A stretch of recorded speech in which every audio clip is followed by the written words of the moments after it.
ಎಲ್ಲರಿಗೂ ನಮಸ್ಕಾರ.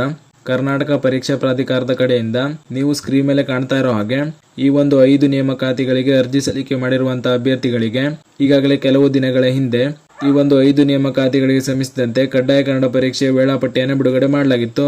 ನೀವು ಸ್ಕ್ರೀನ್ ಮೇಲೆ ಕಾಣ್ತಾ ಇರೋ ಹಾಗೆ ಈ ಒಂದು 5 ನೇಮಕಾತಿಗಳಿಗೆ ಅರ್ಜಿ ಸಲ್ಲಿಕೆ ಮಾಡಿರುವಂತಹ ಅಭ್ಯರ್ಥಿಗಳಿಗೆ ಇದೇ ಆಗಸ್ಟ್ 22ರಂದು ಕಡ್ಡಾಯ ಕನ್ನಡ ಪರೀಕ್ಷೆಯನ್ನು ನಡೆಸಲಾಗ್ತಾ ಇದೆ. ಇದೀಗ ಇದೇ ವಿಷಯಕ್ಕೆ ಸಂಬಂಧಿಸಿದಂತೆ ಕರ್ನಾಟಕ ಪರೀಕ್ಷಾ ಪ್ರಾಧಿಕಾರದ ಕಡೆಯಿಂದ ಅಧಿಕೃತವಾಗಿ ಈ ಒಂದು ಕಡ್ಡಾಯ ಕನ್ನಡ ಪರೀಕ್ಷೆಯನ್ನು ಬರೆಯುವಂತಹ ಅಭ್ಯರ್ಥಿಗಳಿಗೆ ಹಾಲ್ ಟಿಕೆಟ್ ನ ಬಿಡುಗಡೆ ಮಾಡಲಾಗಿರುವಂತದ್ದು. ಈ ಒಂದು ಕಡ್ಡಾಯ ಕನ್ನಡ ಪರೀಕ್ಷೆಯನ್ನು ಬರೆಯುವಂತಹ ಅಭ್ಯರ್ಥಿಗಳು ಕೆಎ ಅಧಿಕೃತ ವೆಬ್ಸೈಟ್ ಇಂದ ನಿಮ್ಮ ಹಾಲ್ ಟಿಕೆಟ್ ನ ಡೌನ್ಲೋಡ್ ಮಾಡ್ಕೊಳ್ಬಹುದು. ಹಾಲ್ ಟಿಕೆಟ್ ನ ಡೌನ್ಲೋಡ್ ಮಾಡ್ಕೊಳ್ಳಿಕ್ಕೆ ನಾನು ಡೈರೆಕ್ಟ್ ಲಿಂಕ್ ನ ಡಿಸ್ಕ್ರಿಪ್ಷನ್ ನಲ್ಲಿ ಹಾಕಿರ್ತೀನಿ. ಆ ಲಿಂಕ್ ಮೇಲೆ ಕ್ಲಿಕ್ ಮಾಡ್ಕೊಂಡ್ರೆ ಹಾಲ್ ಟಿಕೆಟ್ ಡೌನ್ಲೋಡ್ ಮಾಡ್ಕೊಳ್ಳಿಕ್ಕೆ ಈ ರೀತಿ ಡೈರೆಕ್ಟ್ ಪೇಜ್ ಓಪನ್ ಆಗಿ ಬರುತ್ತೆ. ಈ ಪೇಜ್ ನ ಓಪನ್ ಮಾಡ್ಕೊಂಡ್ಮೇಲೆ ಇಲ್ಲಿ ಮೊದಲಿಗೆ ನಿಮ್ಮ ಎಕ್ಸಾಮಿನೇಷನ್ ನ ಸೆಲೆಕ್ಟ್ ಮಾಡ್ಕೊಳ್ಳಿ. ನಂತರ ಅಪ್ಲಿಕೇಶನ್ ನಂಬರ್ ಅಂತ ಇರೋ ಜಾಗದಲ್ಲಿ ನಿಮ್ಮ ಅಪ್ಲಿಕೇಶನ್ ನಂಬರ್ ನ ಎಂಟರ್ ಮಾಡ್ಕೊಳ್ಳಿ. ನಂತರ ಇದ್ರ ಕೆಳಗಡೆ ಅಪ್ಲಿಕೆಂಟ್ ನೇಮ್ ಅಂತ ಇರೋ ಜಾಗದಲ್ಲಿ ನಿಮ್ಮ ಹೆಸರಿನ ಮೊದಲ 4 ಲೆಟರ್ ನ ಎಂಟರ್ ಮಾಡ್ಕೊಳ್ಳಿ. ಹಾಗೂ ಕೆಳಗೆ ಕಾಣಿಸ್ತಾ ಇರುವಂತಹ ಕ್ಯಾಪ್ಚರ್ ಕೋಡ್ ನ ಎಂಟರ್ ಮಾಡ್ಕೊಂಡು ಸಬ್ಮಿಟ್ ಮೇಲೆ ಕ್ಲಿಕ್ ಮಾಡಿ. ಹೀಗೆ ನೀವು ಈಸಿಯಾಗಿ ನಿಮ್ಮ ಮೊಬೈಲ್ ಮೂಲಕವೇ ನಿಮ್ಮ ಕಡ್ಡಾಯ ಕನ್ನಡ ಪರೀಕ್ಷೆಯ ಹಾಲ್ ಟಿಕೆಟ್ ನ ಡೌನ್ಲೋಡ್ ಮಾಡ್ಕೊಳ್ಬಹುದು.